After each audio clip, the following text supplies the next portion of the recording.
এবার কি মুসলমানদের বিরুদ্ধে নতুন ষড়যন্ত্রের পথে রাজ্যের বিরোধী দলনেতা তথা বিজেপি বিধায়ক শুভেন্দু অধিকারী? কারণ পশ্চিমবাংলার মুর্শিদাবাদে যখন বাবরি মসজিদের শিলান্যাস হয়েছে তারপর থেকেই মুর্শিদাবাদে একত্রিত হতে দেখা যাচ্ছে মুসলিম সমাজকে। ঠিক সেই সময় বাবরের বিরুদ্ধে যুদ্ধ ঘোষণা করছেন শুভেন্দু অধিকারী।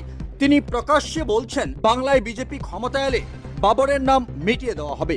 এভাবেই সভাস্থলে হিন্দুদের একত্রিত করার চেষ্টা করছেন তিনি। এটা কি মুসলমানদের বিরুদ্ধে নতুন কোন ষড়যন্ত্র নাকি হিন্দুদের একত্রিত করার কৌশল? মন্দির মসজিদ গির্জা গুরুদ্বারা যত খুশি করুন, জমি থাকলে করুন, অর্থ থাকলে করুন, অনুমোদন দেব, কিন্তু বাবরের নাম লিখতে দেব না। এবারের নির্বাচন পশ্চিমবঙ্গে বাবরের নাম লিখবেন না বুঝবেন? বলুন আপনারা, বলুন আপনারা, বাবরের নাম বুঝবেন? বাবরের নাম বুঝবেন?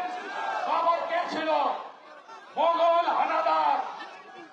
ওই লোকেরা মন্দির ভেঙেছেন, হিন্দু মা বোনের ইজ্জত নিয়েছেন।